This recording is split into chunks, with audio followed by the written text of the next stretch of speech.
trying to prove something?" My mom's voice cut through the chatter of the backyard like a blade. She lifted the velvet box I'd handed her, the $13,000 diamond bracelet, letting it catch the afternoon sun.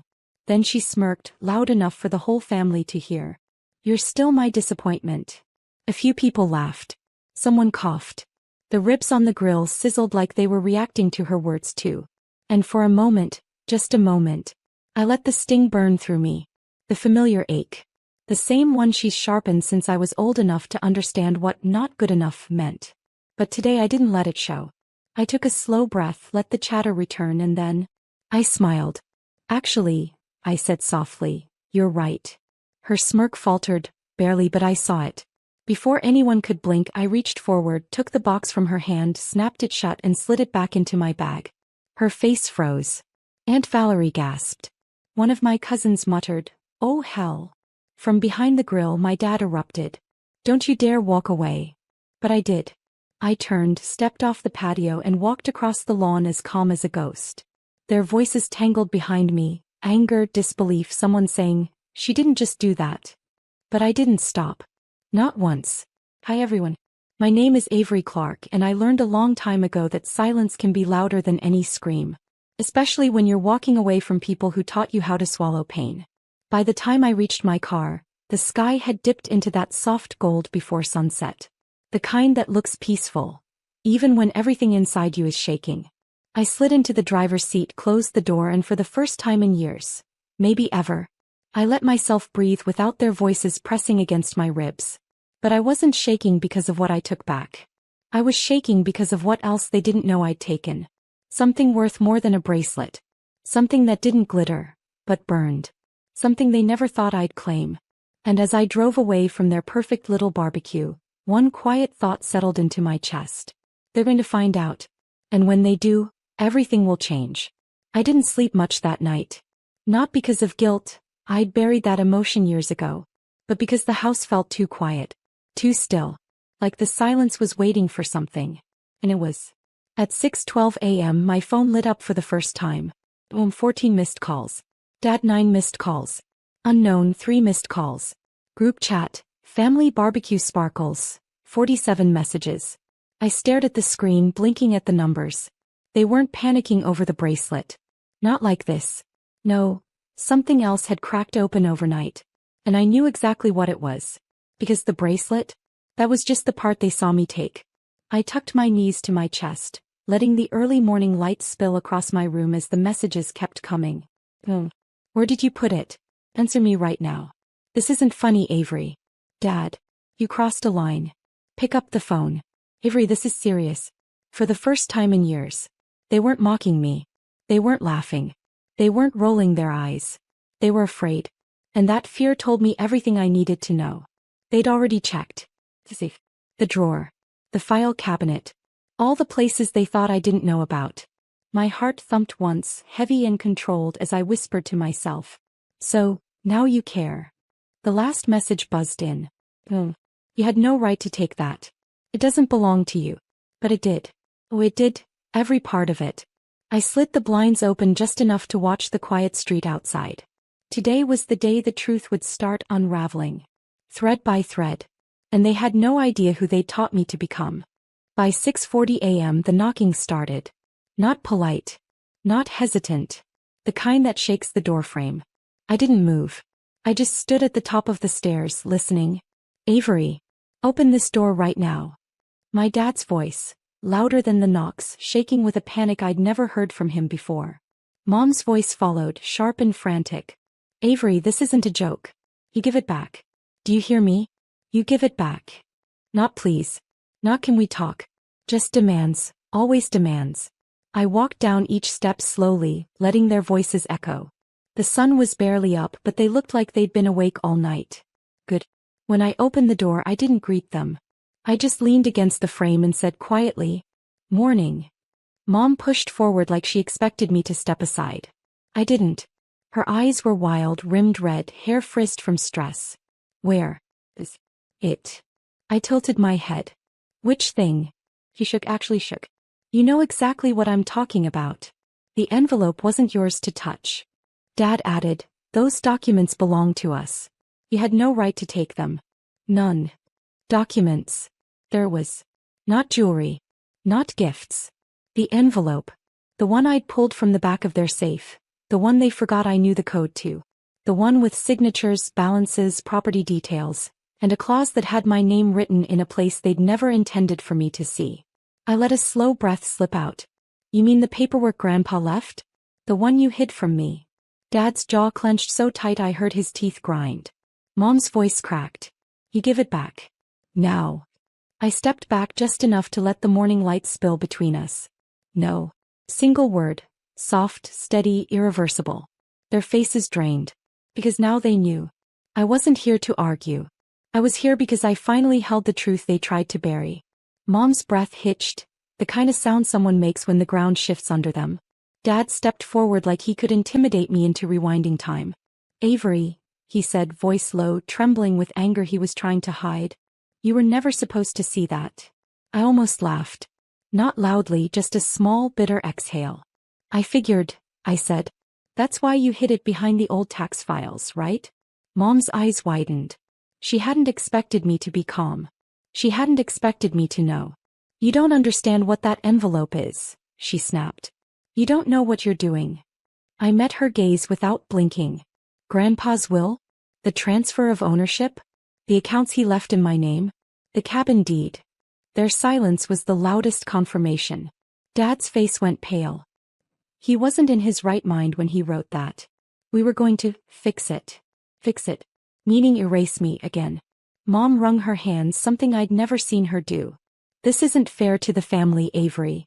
You've always been impulsive. Emotional.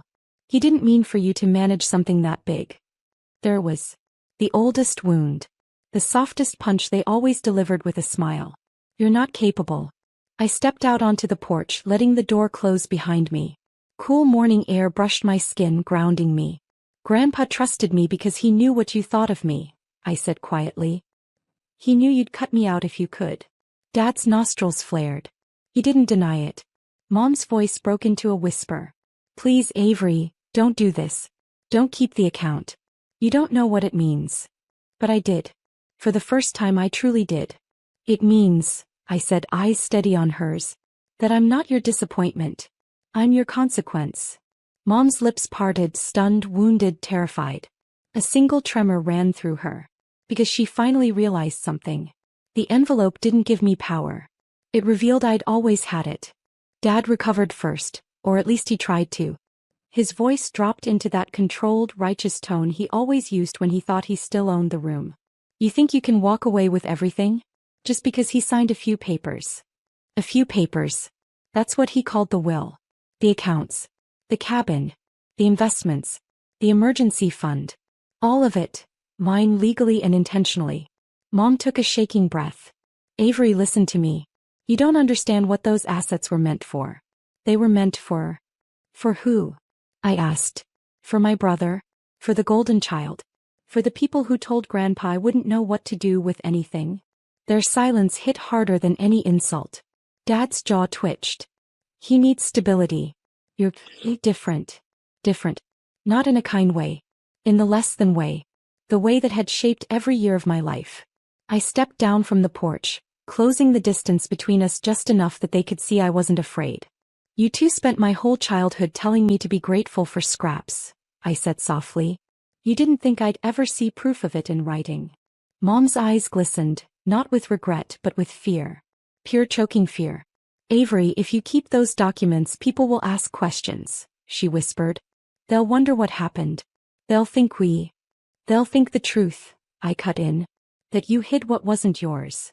Dad's composure cracked. You're not taking the cabin. Not that. Your grandfather promised we'd all use it. I let the corner of my mouth lift. Not a smile, not a threat. Just clarity. He promised me I'd decide who used it. Mom's breathing jolted. A short gasp. The sound of a woman watching her control disintegrate. And then my phone buzzed again in my pocket. Over and over. Someone else had discovered the missing envelope. Someone whose reaction would be very different from theirs. The buzzing wouldn't stop. Not the frantic kind from my parents. This vibration was stronger, steadier. The kind that meant one person had called me 5 times back to back. I pulled the phone from my pocket. Brother, 12 missed calls. Brother calling. I let it ring twice before answering. Avery. His voice came through in a shaky rush. We need to talk. Now. I didn't speak. Just listened. He sucked in a breath, the kind someone takes when their world shifts under their feet.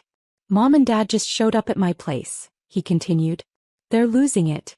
They said you stole something from the safe. Another breath. Avery, they said you took an envelope. There was no anger in his voice. No judgment. Just fear. And something else. Something he never used with me. Respect. What did you find out? I asked quietly. He hesitated, which told me he already knew. Probably read through copies of the documents they kept just in case. My parents always planned their betrayals with backup plans. Finally he exhaled. Grandpa left everything to you. Not me. Not them. You. A beat passed. And they didn't tell you. They told me not to say anything either. I swallowed hard, not from emotion but from the weight of hearing it spoken out loud. So you knew, I said. He didn't deny it. I thought Dad would fix it. He said Grandpa was confused near the end. There was the narrative they fed him too. They weren't protecting you, I said. They were using you. I know. His voice cracked, small, ashamed, finally seeing the truth. I'm sorry, Avenue. I should have told you. A strange stillness settled in me. Not forgiveness. Not anger. Just clarity. What do you want? I asked. He paused long enough for the morning to shift, for light to stretch across the porch and touch the edges of their panic behind me. Then he whispered. I want to meet. Away from them. I need to tell you what else they hid. The words slid through me like a cold wind. What else? Because the envelope was only the beginning. I agreed to meet him. Not because I trusted him, but because the way he said what else they hid struck a nerve I didn't know was still alive. We chose a neutral spot. The small public park near the library, quiet at this hour, just birds and the hum of early traffic. I arrived first. Sat on a bench under the old oak tree, fingers tapping against my knee, waiting. When he finally approached, he wasn't the confident older brother everyone adored. His shoulders were tight. His eyes tired. And for the first time in my life he looked unsure of me. He sat down slowly. No jokes. No forced charm. Just truth. Avery, he said, voice low, there's something Dad didn't tell you. Or me. Not fully. I kept my gaze on him, steady, unshaken. Then tell me. He swallowed hard. Grandpa didn't just leave you the cabin and the accounts. He left you the decision-making rights. Full authority. Over everything. I already knew that part. He knew I did. That's not all, he added quickly. Dad was planning to contest the will. He hired someone. A lawyer in secret. I stiffened. My parents always said they had nothing to hide. They said family didn't need lawyers. But they had one ready. And my brother's voice faltered, a mix of guilt and dread tightening his words. They were going to claim you were mentally unfit to handle money that large. My breath halted. Not from shock. From recognition. Because that accusation was their favorite weapon. All those years, I murmured, they told the world I was too emotional, too unstable, too unpredictable. He nodded slowly. Because they needed proof for the challenge. They were building a case, Avenue. Using old medical notes. Twisting everything. My stomach sank, not from pain but from a colder, sharper understanding. They weren't just hiding my inheritance, I whispered. They were sabotaging my entire character. He nodded again, smaller this time, ashamed. There's more, he said. They already filed the first draft. And Grandpa knew they would. That's why he left you one more thing. My heart stilled. What? I asked. He reached into his jacket, hands trembling, and pulled out a second envelope. Older, sealed, familiar. I found this hidden in the cabin wall, he said. He left it for you. And Dad never knew it existed. The thin paper glowed in the morning sun. Whatever was inside would end everything. My fingers hesitated over the seal. It looked fragile, aged, yellowed, like it had waited years just to reach this exact morning. My brother sat beside me, silent, bracing himself. When I finally tore it open, the paper inside unfolded like a final breath.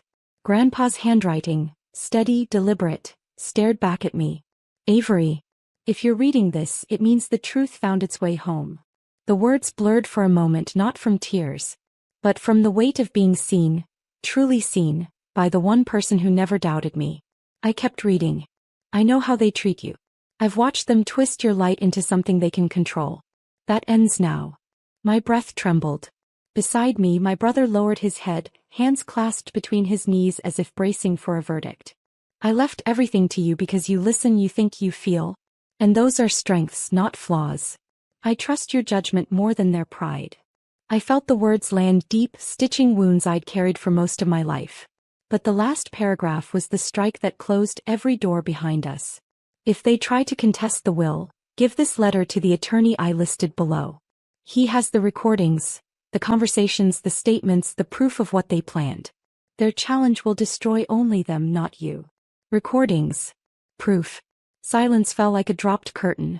My brother looked up, eyes wide, voice barely a whisper. He knew. He recorded them. I nodded slowly. Grandpa hadn't left me weapons. He'd left me protection. He'd known exactly what they would try to do. I folded the letter carefully, reverently, and slipped it back into the envelope. My brother exhaled shakily. So what happens now?